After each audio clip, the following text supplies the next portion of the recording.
ایسا معلوم ہوتا ہے کہ صرف انہوں نے اپنی ماں کا دودھ پیا ہے، کسی اور نے نہیں پیا۔ آداب، نمسکار دوستو، آپ دیکھ رہے ہیں سچ 24۔ جی ہاں دوستو، ارشد مدنی کا ایک بیان آیا ہے۔ ارشد مدنی نے بی جے پی اور RSS کو گھیرتے ہوئے بڑے گمبھیر آروپ لگائے ہیں۔ ارشد مدنی نے کہا دیش میں محبت کی جگہ نفرت بانٹی جا رہی ہے۔ ارشد مدنی نے کہا کچھ لوگ ایسے ہیں جو دیش میں آگ لگا رہے ہیں اور آگ اگل رہے ہیں، ایسا لگتا ہے جیسے حکومت کے اشارے پہ کر رہے ہیں۔ آپ ارشد مدنی کی یہ ویڈیو دیکھیے۔ کرسچنوں کو اپنے گھر واپس لائیں گے، یعنی 20 کروڑ مسلمانوں کو ہندو بنائیں گے، 6 کروڑ کرسچنوں کو ہندو بنائیں گے۔ ایسا معلوم ہوتا ہے کہ صرف انہوں نے اپنی ماں کا دودھ پیا ہے، کسی اور نے نہیں پیا۔ آنے والا دن بتائے گا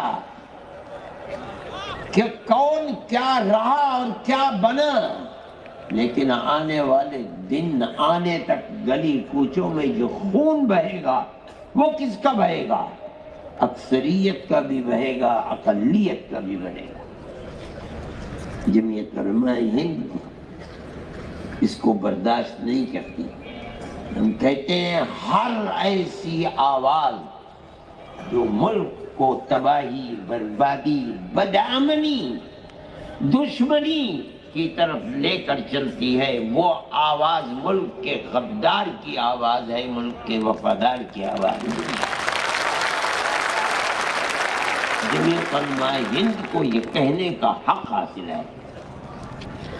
ہمارے بزرگوں نے 100 سال کے اندر فرقہ پرستی کے خلاف اپنی جانوں کو قربان کیا ہے۔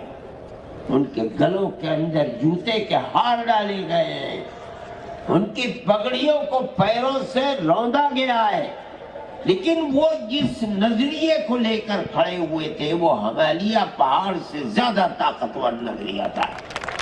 1 انچ کبھی پیچھے نہیں ہوئے۔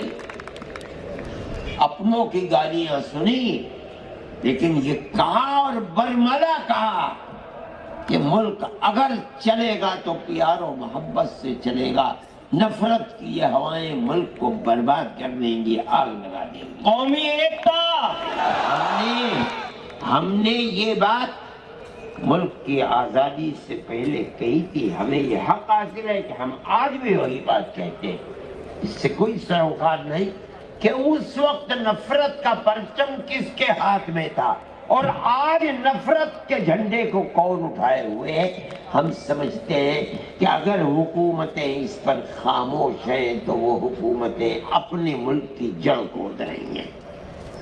ہمارا یہ فرض ہے کہ ہم لوگوں کو آگاہ کریں۔ ملک کے اندر پیار و محبت کی جگہ دشمنی، قتل و غارت گری، لوٹ مار سر چڑھ کر کے بول رہی ہے، اور حکومت اپنی جگہ کے اوپر خاموش ہے۔ ایسا معلوم ہوتا ہے کہ جو لوگ آگ لگا رہے ہیں اور آگ اگل رہے ہیں، حکومت کے چشم و ابرو کے اشارے پر ہو رہا ہے۔ کوئی آدمی کہتا ہے کہ ہم نے گاندھی جی کو مارا ہے، ہم ہندو مہاسبھا کے لوگ ہیں اور ہم اسی طرح ماریں گے۔ ویڈیو کے اوپر ایک بے قصور آدمی کو، ملازم کو، مزدور کو بلایا جاتا ہے، قتل کر دیا جاتا ہے۔ گائے کے نام کے اوپر مسلمان کو قتل کیا جا رہا ہے۔ کرسچنوں کے گرجا گھروں میں آگ لگائی جا رہی ہے، اور حکومت، وہ لوگ جو بول رہے ہیں جلسوں کے اندر کہ ہم مسلمان عورتوں کے اوپر بڑا ظلم ہو رہا ہے، ہم انہیں 3 طلاق سے نجات دلانا چاہتے ہیں، ان کی زبان بند ہے، وہ اس ظلم و زیادتی کے اوپر کبھی نہیں بول سکتے۔ اس کا مطلب ہے کہ جو ہو رہا ہے ٹھیک ہو رہا ہے، ہم کرا رہے ہیں، ہمارا ملک ہے، ہماری طاقت ہے، ہماری حکومت ہے۔